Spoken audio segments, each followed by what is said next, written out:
Interface Video, in cooperation with Fairfield Federal, presents Fairfield Today. Brought to you by Fairfield Federal Savings and Loan, Fairfield Medical Center, Fair Hope Hospice and Palliative Care, the Frankie Smith Funeral Home, Fairfield County Adam H., Dagger Law, and the Fairfield County Board of Developmental Disabilities. Hello friends, and welcome to Fairfield Today. Paul Jackson with you. Thank you for joining us. Hope your Lancaster Festival was wonderful. Hope you enjoyed just so many amazing events that Lancaster Festival brings us for about 10, 11 days every year. It's just truly amazing. But now we're beyond that. We're actually getting close to talking about school starting before long, and then the fairs coming. So, we're as nice as it is now, we know there's things happening out there in front of us, and we'll keep you abreast of that. I want to start out today by talking about a local business in town that I was fortunate enough maybe a couple of months ago to attend a meeting that was held down at the Keller Market House, and it had been a long time since I'd been there, and I was amazed at how it's grown. Even in the footprint, it's still in the same building down there, but the inside is, I don't know if it's doubled, we'll find out from that. But I was thinking we'll have Erin Harvey on here a little bit, who's now the director down there, and she's going to tell us all about it. But I was thinking, we had Anna Tobin on a month or so ago talking about Meals on Wheels, and they've changed their name to The Hub. And I was thinking maybe the Keller Market House should change their name, because they do so much more than what the original Keller Market House did. And let's find out about that. Erin, how are you? Yeah, good, thank you. Good. You heard my reference there. How many years has Keller Market been open? 10? 8. 8 years, so okay, 8 years. Yeah. And as I think back when there was so much to do about opening up, it was really a big deal, and rightfully so. It's a wonderful place down there. But when I think back about what that looked like then, which was fine, but what it looks like now, it's like night and day. You do so many things, and we'll talk about a lot of those things today. But as Meals on Wheels changed their name to indicate so many more things than just meals, just a thought, maybe Keller Market House and something, I don't know, Costco, something, I don't know what you could call it, but your place down there, or actually no bigger than it is, really does a heck of a job. Yeah, we have grown a lot over those years, and just feel really lucky that the community has supported us, and we continue to have lots of amazing local businesses find us and ask how can we get involved. And we're just finishing a growth period, a renovation. We had a grant through the USDA's Healthy Food Financing Initiative that allowed us to finish remodeling the first floor of the building. So it was the Lancaster hardware. When we got the building, it was very rough, and we worked on the front part that you've probably seen, but now we've been able to complete the whole first floor, so that we've expanded our retail area, and we've got some really nice behind-the-scenes space now for staff and vendors to use. Do you think you've doubled the space that you had before? Because I just remember early on, it was just the part we all saw. You walked in, it was right there, and it was nice, but that was it. Now, you've pretty much taken over the room next door and really made things happen in there. And then in the back, there's all kind of equipment and things back there. It's really, I thought, well, maybe it's almost doubled. Probably just about, because it's kind of like 2 storefronts that were joined, and that we call it the middle room. Over to the side was primarily a meeting space before, and now it's dual purpose. So we have tried to make more sort of departments like you would find in a grocery or something. So the artisan things are better grouped together over there and share the space with the meeting room. And we've created a whole new refrigeration area with refrigerators for dairy and freezers for local meats. And that's when you, and you can just walk through there when you walk in the restaurant. It's open to walk around. So I would suggest anybody that can do that, because I guess that's what I noticed back there. How many coolers, how many freezers. With the addition of doing so many services, you just needed more space to do the things you want to do. Yeah, we did. We were definitely maxed out on our refrigeration capacity. We were, we had more meat farmers interested than we could take on, because freezer space. So we've been able to grow that, added a lot more cheese and some new options in the refrigerator section. And yeah, trying to get a new traffic pattern down when people come in. We do encourage you to make the whole loop around there. Well, it's unbelievable the way it's grown down there. Now, when you talked about people that you have their products down there, meats and things you talked about, how many like groups or farms or businesses do you have? Do you have any idea? I say over 100. Wow. It's always a moving target because these are small businesses we're talking about. Sometimes they move on, their lives have evolved, but right now we're talking with probably 3 new potential ones. We had a new one start last week, so it's just always something new. But I feel confident that we're north of 100 now, and those are all Ohio-based small businesses. I mean, it's amazing what you do. Now, another thing that you're pretty much run, I think, I maybe I'm wrong on that, you could tell me, is the farmers market. Yes. That occurs right by you. Are you guys kind of in charge of that? We are. People don't always make that connection, but we're a nonprofit organization and we run both. I call them sister markets. So it's really nice. If you can't make it to the farmers market on Saturday, we're right there 6 days a week. Or if you can make both on Saturday, it's a great time to come visit. There's so many options. And you keep a lot of the produce that you would find out in the farmers market. You have a lot of that inside that you sell on a day-to-day basis. Right. And what are the hours down there? What are you? We are you are open 8 days a week, or you want to be, or how? We're trying. We expanded our hours at the end of last year. So Monday through Friday, we're open 9:30 to 5:30 every day, and then Saturdays this time of year 8:30 to 4. And what was the increase? What part did you increase? We went from 10 to 5 to 9:30 to 5:30 to try to catch people when they get off. right maybe they outside can't the get workday. off and make it in there. Yeah. If you find out that people have enjoyed that. I think so. We definitely see people come after work, and then just the extra time in the morning is useful, especially to people delivering and us getting ready for the day. And, I remember now and thinking back when we were kind of getting a tour that day of the meeting I was attending, and you were showing us, it's just unbelievable, especially the new part in the back. But I just noticed when you talk about having little niche kind of foods and things down there, you have so many of those. But one of them I happened to notice, it was just I think a small chest freezer, and I think it said bison on it or something. Yeah. Is that dedicated to that? Yeah, that farm provided a freezer because it was probably at a time where I said, we'd love to have you, but I don't have the freezer space. Yeah, They said, we have a freezer. Nice. I said, you can come tomorrow. No, where are they from?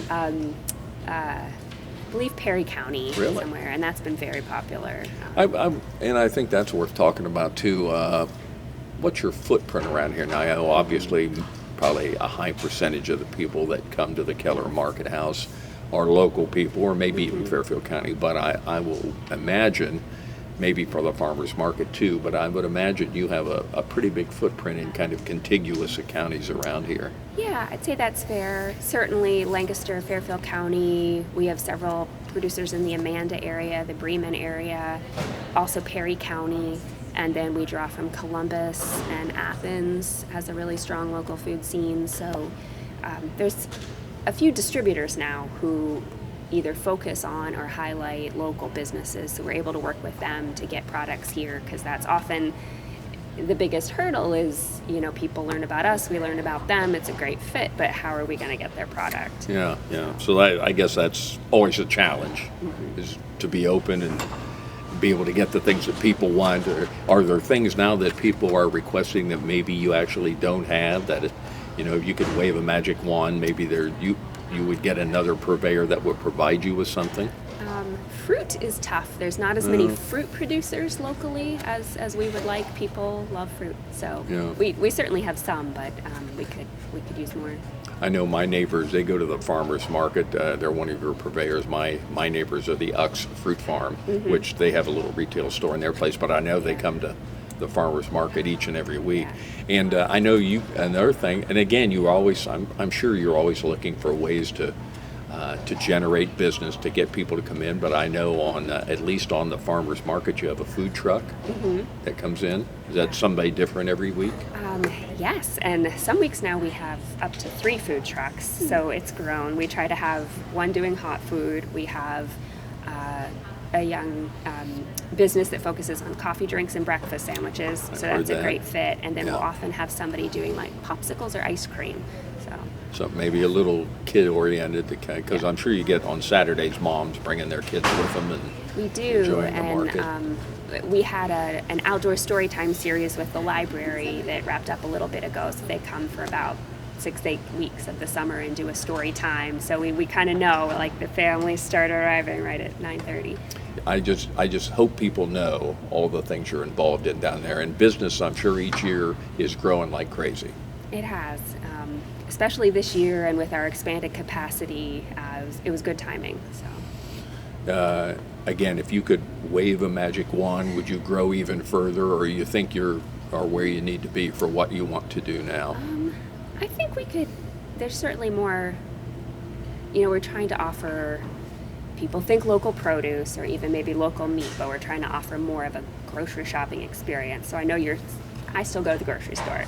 Nothing wrong with that, but we would like to make it more of a one-stop shopping kind of experience. So, more than just getting some local honey or a local produce or something, to have more things available for the general shopper. To really be able to put a meal together, or to do, some chunk of your shopping and be able to take care of that while supporting local. It'd probably be nice, you're open a little late, or maybe have a mom come in, or even a dad when they get off work, to pick up a few things, take it home, and that becomes your meal for that evening. I mean, that'd probably be something you'd like. Yeah, especially if you work downtown and you want it to be easy, or if you live downtown, there's more and more of that. So.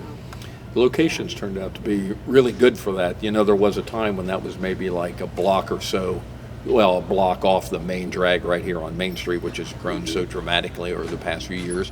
But now things are even beyond you there. You've got the brewery across the Double Edge right there across the street. So there's really a reason for people to be in that area now. Have you ever done any cross things with Double Edge? Yes, they have been an amazing neighbor. Nice. And they have started opening early on Saturday mornings during the farmers market at 9 a.m. So you can hit up the food truck, do your shopping, and then sit on their patio and enjoy a beer or a brunch cocktail. And it's a great morning. Honey, go shop with the kids. I'll be here waiting on you. No, I'm not suggesting that, but you're a good neighbor. Erin Harvey is with us. Erin is the director of the Keller Market House, maybe soon to be some other name that they won't tell us yet what it is. But if you haven't been there a while, I just suggest people stop down and see it. And I'm sure your folks would give somebody a tour down there if they wanted to see it. And yeah, we've got a great staff. They're happy to show you around, help you find anything. They're very nice, very knowledgeable, all the local things you have down there. So, I guess you really found a need and you really filled it well. Great job down there. Keller Market House. Erin Harvey with us. Thanks for joining us. Thank you. We'll be back in just a moment. Fairfield Federal. When it comes to our customers and our community, we go above and beyond to help. Our people make the difference. Personal or business banking, whatever you need, we take it seriously because we know you do. Stop by today at any of our 3 locations and see why the difference is clear.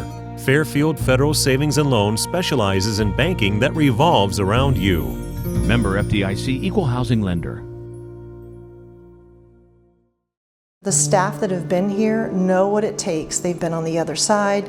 They see what it takes to make someone comfortable, to make the family comfortable, and really what kind of support they need. And so I think that's what really makes Fairhope what it is. I want a doctor who listens to me. From primary care to specialty medicine, we put your needs first by treating you like a person, not a number. Our primary care team will help you identify your healthcare needs and set goals for success, regardless of where you are in your wellness journey. We care for patients of all ages, with offices that are close to you. Whatever you're searching for, you can find it at Fairfield Medical Center. The reason why I do what I do is I love helping people, and I really love to work on understanding and striving to improve the lives of the people in our community. Being in Fairfield County is having a network of people around you. I am driven by my belief that every individual deserves an opportunity to achieve mental and emotional balance, and I'm very passionate about contributing to that process. Community, connections, collaboration. The Fairfield County Way.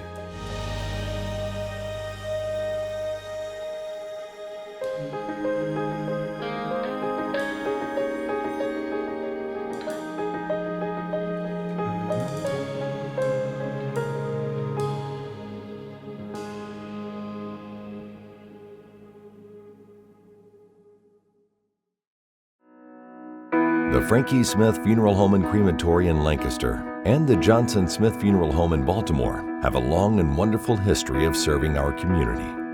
Feel free to give us a call at 740-653-0652. Stop in and see us at either of our two locations, 405 North Columbus Street in Lancaster and 207 South Main Street in Baltimore.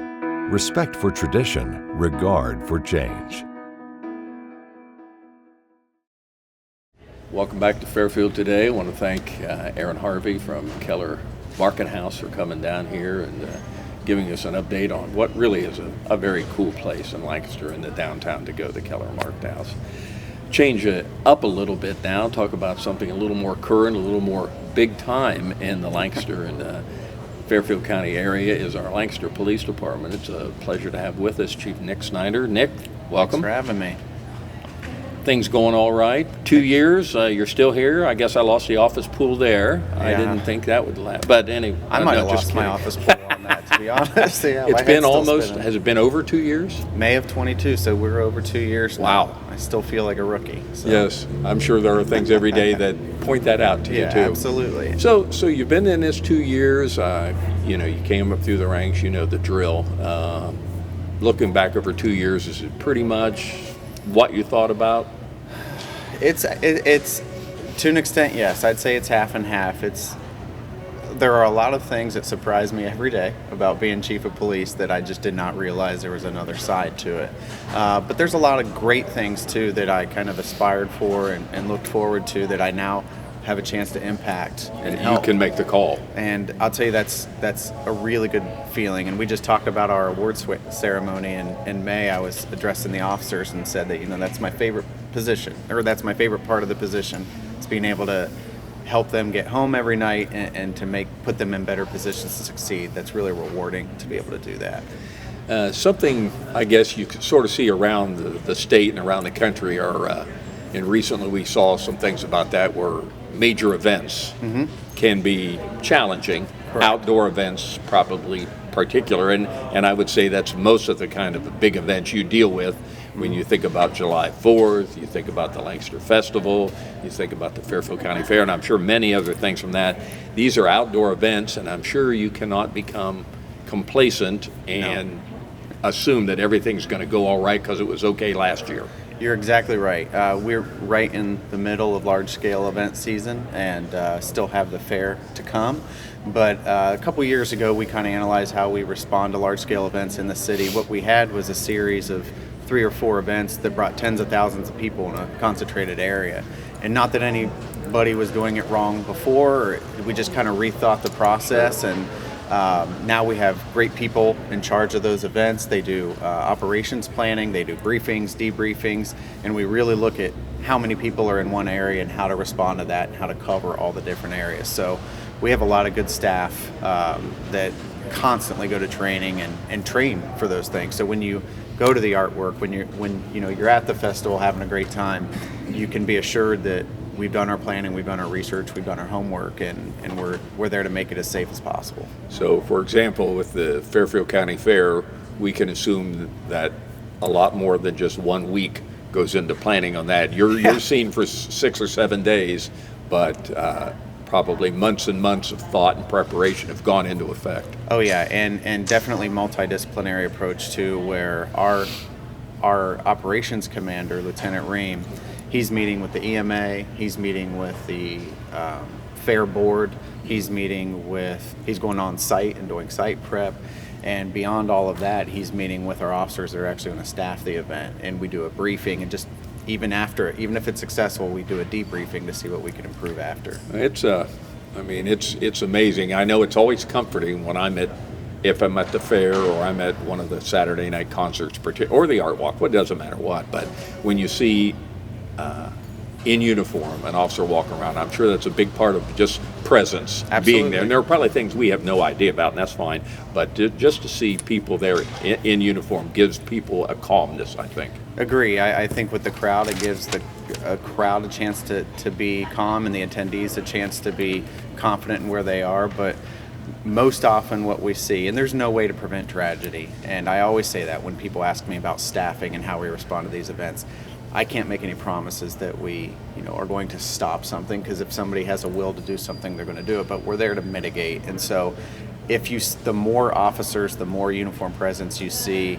the less of a soft target you are. And that's really our goal, is to know what we're doing, be good at it, have good training, but most of all, be present. So I assume surprises are not your friend. No. On those moments. You'd like to know way in advance of anything, that if somebody's holding an event, don't let us know what's going on here. Don't hold something back. Absolutely. We don't like surprises, but inevitably they happen every time, and we train and prepare for surprises. Sure. I guess that's the job, is how you handle those moments. Absolutely. When they are a surprise or when the unexpected does occur. How you respond to that really says what your training and all the things you've done are all about. That's when you earn your paycheck, is a surprise. Like anybody can go and stand at a post and do what they're supposed to do, but the way you react to save lives is really why we're there.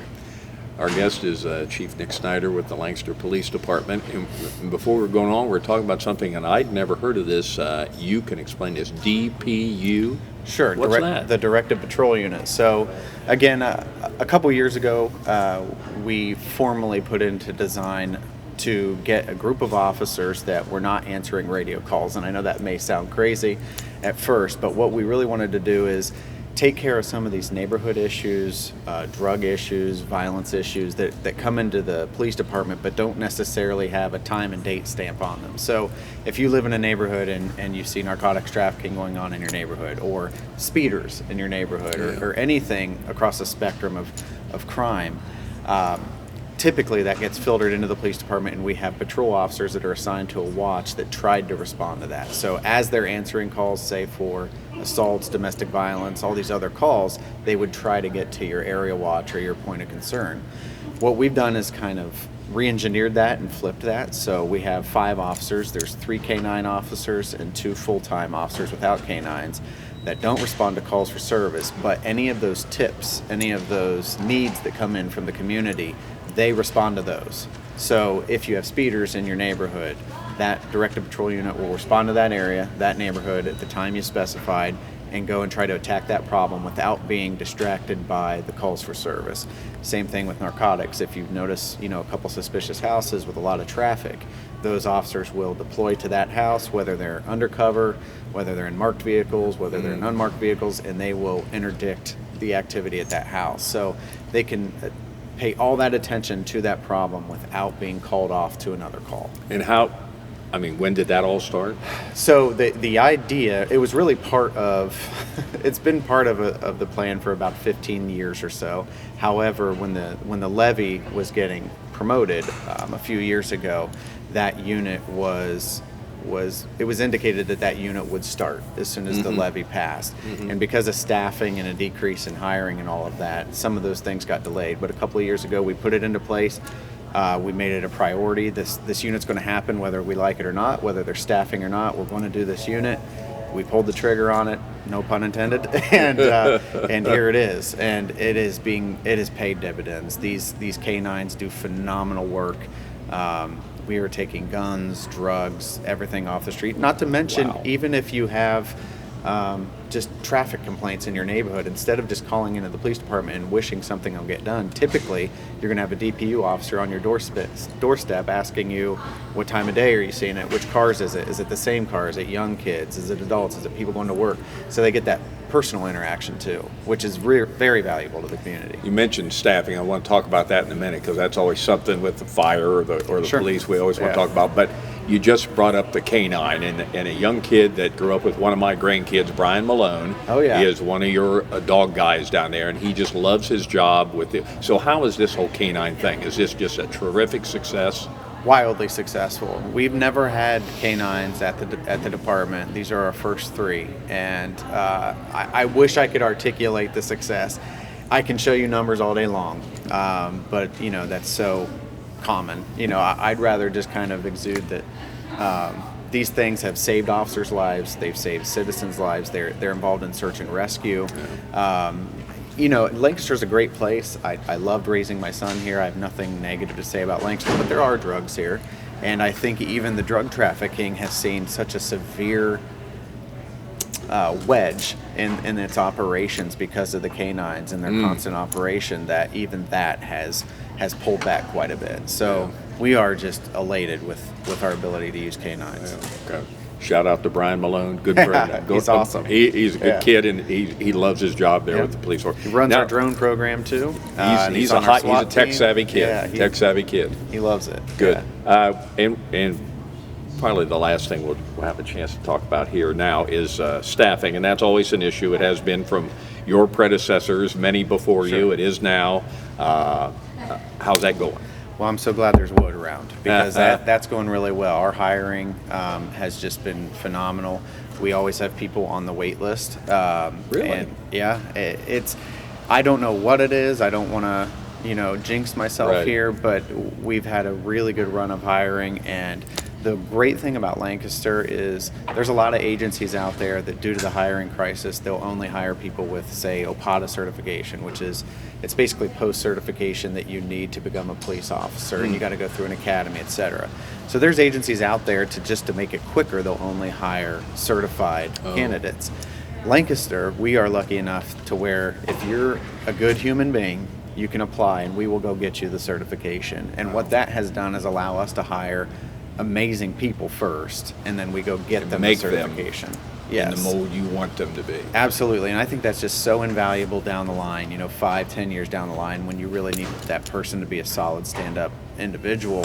We've already hired that. You can't teach that, but we can go get them certifications. So that's one thing we're blessed with, and our hiring's been going well. So well that we even have a peculiar situation. One of our veteran officers, Terry Williams, who he could retire at any time now, but he's chosen to stay on to see his 2 sons work for us. So we hired his both boys Ryan are on the force. Absolutely, yes. Wow. So Ryan and is that Cole a first Williams, do you know? At least 2 sons, yeah. So Jim Shore and Jim Shore Sr. worked together for a small portion of time. This is the first time we've actually had multiple family members on the department. So Ryan and Cole will work alongside their dad here in the. They're starting their FTO phase now, but they'll soon be working right beside their dad, which is pretty amazing. And I think that speaks to just what you were talking about, this esprit de corps, this feeling that this is someplace you want to be and make a difference. And they're local kids, so they get it. Yeah, local kids. They went to Bloom Carroll schools, but lived and have worked in Lancaster and grew up here too with their dad. And I just I truly believe this is a special agency, and it's a special thing to be a part of, and I'm really blessed to be a part of. Well, we're fortunate to have a great leader like yourself be our police chief. We are. Chief Nick Snyder with the Lancaster Police Department. Thanks for the update. We'll get you back here. We always enjoy the update. And we didn't get to talk about the big ball game coming up. When is that? August 25th. August 25th. We'll talk about that. The big police and fire department. Last year was great. This year will be greater. Last year wasn't that great of a game because we destroyed them so bad. But maybe this year might be a little bit more competitive. It's rough. It's rough in here. Chief, thank you. Thank you. Thanks for joining us on Fairfield Today. Interface Video, in cooperation with Fairfield Federal, presents Fairfield Today. Brought to you by Fairfield Federal Savings and Loan, Fairfield Medical Center, Fair Hope Hospice and Palliative Care, the Frankie Smith Funeral Home, Fairfield County Adam H., Dagger Law, and the Fairfield County Board of Developmental Disabilities.